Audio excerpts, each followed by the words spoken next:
بسم الله الرحمن الرحيم. السلام عليكم ورحمة الله وبركاته. كسر دواتان برنامج عن قوة رئيسنا إنه فنانة قرن سادة على ورسمة وحا خد كسيتو سوق جرت سادة على ورسمة أو فنانة قرن الصوماليا إسلام كان حلبانات كترسم برلمان كدلك الصوماليا سادة على ورسمة كسر دواتان شبكة ورباهن تورقل 24. بسم الله الرحمن الرحيم. أفضل مع السلطعي واندوهي لكن هالعلمية وامدين هم بليانية. إن سادة مقعي عبد الرحمن موسى وحندونا يا إن سؤالك ويديو جود أهان دلك الصومالية يجارهان قبل لدى SSC الرماهم كسو عصبونا ذي هذا كتيرا إن شاء الله تعالى. إن سؤال شوقه الرئيسان سؤال شوقه الرئيسان كويدينا مركو جوه الرئيس واحد نوجور بحساب جود أهان دلك الصومالية جارهان دولة عاد حلبان كتهاي سادو إما كشقين يسا إن iyo rajada ay ka qabaan dadka reer Mareykan iyo sida ay u arkaan bal dawladuna Xasan Sheekh hogaamiyo aad ma adsantay horta aad Soomaaliya ka warkii taas waxay qaadanaysaa saacado marka laakiin ku dumaro ku taabto dadka Soomaaliya horta waa dalkeeni warna kuma moogana baan u malaynayaa xaaladdu sidoo tahay meel kasta aynu joognaba waynu ka dhereegsanahay marka dadka Soomaaliya Ilaahay baynu baryeynaa in Ilaahay uu gargaaro oo dhibaatada haysata uu ka dulqaado oo cadadiisa uu naga ilaaliyo oo dhibaatada inta inoogu ekeeyo barabta Ilaahay ka baryeynaa taas waa guud ahaan gaar ahaan dowladda federaalka ah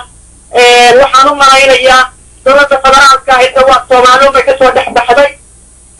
dadka uu dawlad 20 sano demarada madaxa ku sitay ay ka soo dhexbaxday cidda kama soo taadan daliil iyo tabasho iyo wax waliba way jiraan daawac aad u weyn oo dalka uu jiraa sida loo kadana aad bay u adag waxay u baahan tahay khibrad iyo waayo aragnimo iyo wadaninimo iyo dhabar adayg iyo daacadnimo iyo cadaalad bay u baahan tahay marka sida alla ka dhigo un bay noqon annagu waanu dadaalaynaa wixii aanu qaban karno waanu qabanaynaa wixii aanu qaban weynana waxay u taallaa ummadda Soomaaliyeed ee ballaaran waxaa la sheegayaa saada inay jiraan isku shaandhayn lagu samaynayo golaha wasiirada oo muran ka jiro arrintaasi ma jirtaa saado maxaad kala socotaa anagu horta imaka Mareykan baan joogaa oo dawaan u joogay fasaxdaan maxaa ku joogaa oo ma joogo xamar ma joogo hase yeeshee kale waxaan u malaynayaa isku shaandhayntu inay imaanayso oo lugtaayo adigu dadkii hadda ku dambeeyay dhibaatooyin waaweyn ama xagga baarlamaanka ha ahaato ama madaxtooyada ha ahaato ama dee magaalada gudaheeda iyo dalka dhexdiisa ha ahaatee adigu dee waxyaalo badan baa ka dhacdhacay marka daliilaheedu way imaanayaan waxna waa la iska weydiinayaa dee way imaanaysaa isku shaandhayni haddii la isqabtana waxaan u malaynayaa dadkaas waa wax iska caadiya oo nolol maalmeedkaabay ka mid noqotay baan u malaynayaa in la isku qabto arrimahaas saado haddii aan dhanka kale wax kaa weydiiyo waxaa jira arrimo ka soo cusboonaaday gobollada aad adigu ka soo jeedo ee SSC waxaa jira dhowaan shir ay garwadeenka ahaa Dr. Cali Khaliif Galeyd oo ka tirsan isaguna xildhibaanada Soomaaliya shirkaas oo run ahaantii dadka intooda badan ay saluugsanaayeen hase yeeshee markii dambena sababay in ciidamada ama maleeshiyada Somaliland ay gudaha u soo gasho magaalada Taleex shirka isaga maxaad kala socotay saado anigu markaan runka ka hadlo shir ma oran kara waxa oran karaa waa lugooyo dhulbahante ayaa la yeeli karaa hase yeeshee xaaladdu dee waxay marka taagantahay basuwatu ku ilo waxa weeye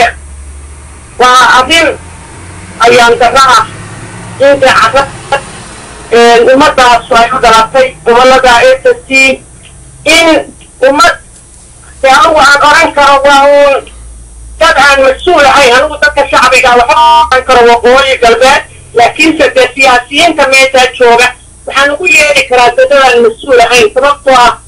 dhibaatada halkaa ka socota iyaga maxay tahay mas-uulka ah marka inay siday doonaanba ka yeeraan oo shacabkii dhibaataysnaa aan dhaqaale haysan biyo haysanina wax daryeela ay tahay maalin walba sii jiraan oo soo jiraan oo maalin walba ay taako ku dhex durjuriyaan وعندنا نفسي الرعة هسي الشيء waxaan u maraynay Soomaaliya kuma malaadin waliba shilalka isdhigto ayaa lagu qaraa anigu waxaan u leeyahay saaray dad gobolada u dhashay ee calooshooda u shaqaysta aan noqday damaysayaasha noqday inna wala kiiskaadka ah ka fikirayo uu gudahaan uu ka fikiraynin marka waan maqlayay inay soo galeen inkastoo aan meesha dhiisu daadan anigu waxaan qabaaba inuu يجب أن يصير سيرة إلى وحنا نوسع وعيه كارنا محل عينا طور عن كي يعني أيام قبا واللي تيجي الشيء شعب الصومال شعب الوطن كيف وقوف الصيد أنت وأحمد جارك أما أنت مساكين كيف وتلقوا وتنمى كل السعي النقطي قف كات وقول الصيد مركا وعلى هذا شكذا فعامل مرينا إياه iyadoo nimankaas ay isbedelaan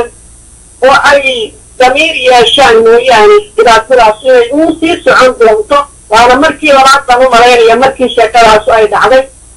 markaas waxaan u leeyahay ilaahay ha soo haday wax kaloo aan idhaahdo ma garanayo waa siyaasiyiintii dhulbaantaa la yidhaahda waa qadhadhaysidii baa hadda waa rug caddaadi baa la yidhahda maanta inay dadka wanaagsan ku hagaan bay dhulbaanto laakiinse inay maxay dhahay ka dhigtaan وأي هذا المشروع هالكبير إنه ما أنت كفوا شكرا هالكبير إنه لبض الله كجرا تكرا هالكبير إنه ترجع كجرا تكرا تبقى بفنا بالبعنته وهذا أيام دفاع مثل وحلا يلا يوسو هذا هو موضة يعيني وشو وضع وشو أجاتين يانا وحنا مرينا يعيني كنتنا كتوصان وأي أركان صدح صندوق كتب ماشي أي مريان iyo halka uu la marayo nimankaas iyada sheeganaya ay la marayaan inay adkaantaan aad u jeclaan lahaa waxaan leeyahay ilaahay u gargaaro markaas ilaahu nimankaana soo adeeyo dhibta ay ku hayaan turku ilaahu garanti saado waxaa jira saado mar sii horreysay in la sheegay علي خليف كلايد iyo Somaliland in ay wada hadleen sida ay cadeeyeen xukuumadda Somaliland sida uu isaguna ku celiyay mar labaad isaga oo ku sugan magaalada Buuhoodle inuu sheegay inuu la hadlayo Somaliland ma la oran karaa iyadoo dhanka kalena la leeyahay shirka kan uu علي خليف wado waa shir garbaduuba uusan cidna kala tashan isaguna uu dana gaar ku fushanayo sida dadka qaar qabana ay sheegayaan inay jiraan hay'ado ay wax kaga doonanayaan oo la tusayo higilka shirka uusan si ahayn shir dana dhulbaantay ka hadlaya ma la oran karaa xiriir dhow baaba ka dhaxeeya dhaqdhaqaaqan علي خليف iyo Somaliland lafteeda qofna ma doonay magaciisa soo hadal qaado nimankan luqooyada dhulbaantaan u bixiyay way baran waa dhaw marka shaqti kaliya inkastoo uu yahay aadaabulku meeshu u badan yahay ka hadlaysaa dana iyagoo dhan baa eeda wada leh waxaan ku sheegi karaa anigu ma joogin meesha ku galaan ballanka iyo anigu ma taagnayn oo dambiga ma sheegi karo waxaan santaan ku iyo ku karaa oo aan ku sheegi karaa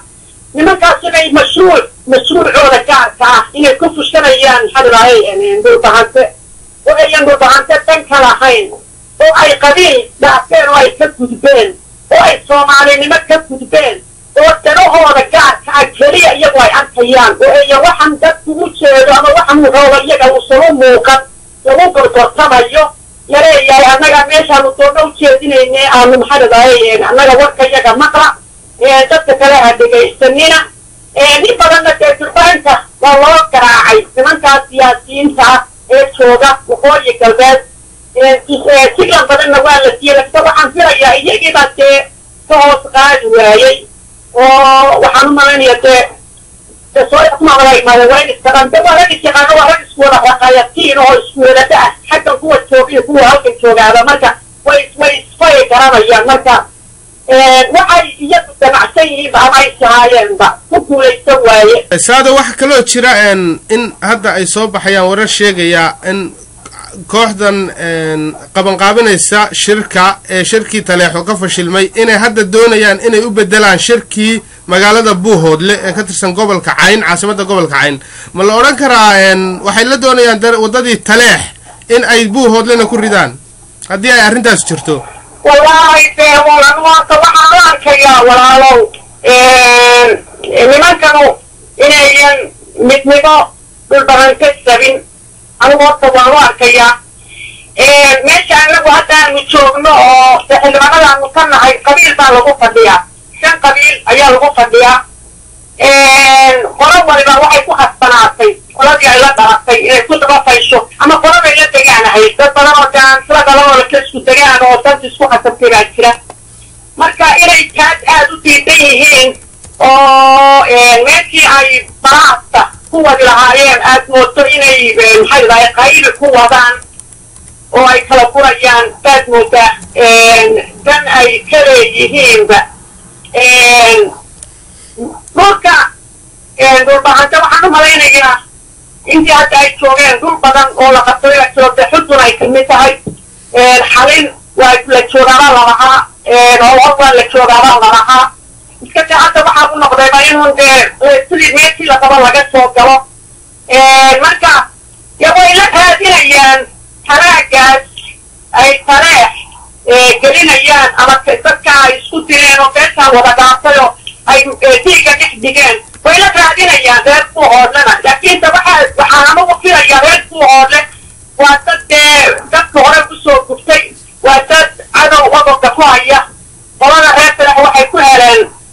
soomaalidooda ay dadkooda ku dhex jireen oo weligoodba cadowle dhibba may arag marka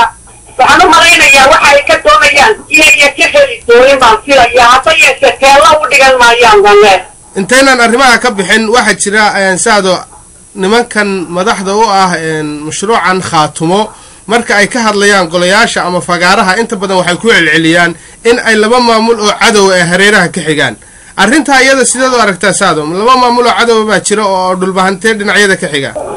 waxaan arkayaa qofka soo caqliga sida uu arkaayo mashruucooda gaarkaabaa ku xidhan dantooda ayaa ku xidhan ummadan inay dhinac walba dad kaga shidaan bay doonayaan candada xisoo istaajiya dabeetana cambada yaroo hadhay lagu findhicisho ayay raadinayaan anugu ma qabo wax cadow la yidhaahdaa inuu jiro dhinaca haddii la yaro waqooyi galbeed dadka shacabkaay sida ay kuwan u dhiban yihiin bayay u dhiban yihiin niman siyaasiyiin oo saaliiniina oo sida iyagoo kale ah ayaa jooga oo feenanaya dhinacan kalena waxay doonayaan inayan u ciirsan oo maxaa inaba aan de wax gargaar ayan helin marka dee taas iyaga iyo caqligooda shacabku waxaan u malayda inuu caqli leeyahay marka iyaga iyo caqligooda inkastoo ay daymakaysimadi qaadkeedkaba ku wataan iyaga iyo caqligooda marka anigu ma qabo dee ay wax cadow la yidhaahdaa inuu jiro cadowaan iyaga ahayna anu garanta maayaba marka runta kaala hadlo saada waxaa jirta maanta in ay dagaalo ka dhaceen magaalada saaxdheer ee ka tirsan gobolka sool dagaaladaasoo la sheegay inay u dhexeeyaan somalilan iyo khaatumo iyada maxaad warka haysaa arrimaha dagaaladaas wallahi anigu magacan hadda aad sheegaysid waxa uu yahay ba garan maayo oo aad baan uga xumahay maxaa dahay magacaas in loogu yeedho dhulbahante uu taariikh ku lahaa 700 sannadood buu taariikh lahaa marka taariikhdiisa in laga bilaabo 2000 aad baan uga xumahay in magac cusub oo 2000 loo bixiyo aad baan uga xumahay waxaan si aad uga sii naxsanahay kuwa qaatay aqbalay maxaa dahay hadda yeeshee dhinacan hadda aad leedahay Soomaaliland leedahay waxa soo dagaalamo waxa lagu yidhi waa uun dadkii uun gobolka u dhashay oo dhulbahante xaggana waxa dee maxay ka hortay dadkii u dhashay gobolka oo dhulbahante unbay ahaayeen marka dee kugu dhimay oo kaa dhimay un baan u arkay siyaasiyiinta jooga waqooyi galbeedka intaa uun weeyaan ujeedadoodu in dhulbahanta dhexdiisa dhinto oo dhinacana iyagu ay ka soo shuqeeyaan oo ay yidhaahdaan orta oo dadkiina la soo dagaalama halkana kuwan oo ay ka shuqeeyaan oo dhallinyaradu dhexda ku dhimato dadka la saaro dhulbahante dee intaa unbay doonayaan dee ilaahay bay leeyihiin baan anigu leeyahay odayaasha dhalayna inay wax gartaan baan jeclaan lahaa saada su-aasha ugu dambaysa aan ku weydiinaya waxa weeye saada waxa tahay fanaanad qaran ahna xildhibaanad qaran una dooda run ahaantii dadka dulmanayaasha ah waxaa jirta arrin ka soo cusboonaatay shabeellaha muddooyinkanba ka jirtay marka dagaallaa ka socda sideed u aragtaa arrintaa iyo dagaallada ka socda halkaas wallahi waxaan u arkaa arrintaas ayaan daro dhibaatooyinkayna haysta ayaa u afarlaaban dadka dhulkaa degan dadkaasu ma aha dad heera dagaala dad xafad qaata maaha waa dad nabadda jecelo masaakiina waa lagu tuntay dhowr iyo labaatankaas sano waa lagu tumanay waa la sii jiiriya lasoo jiiriya maantana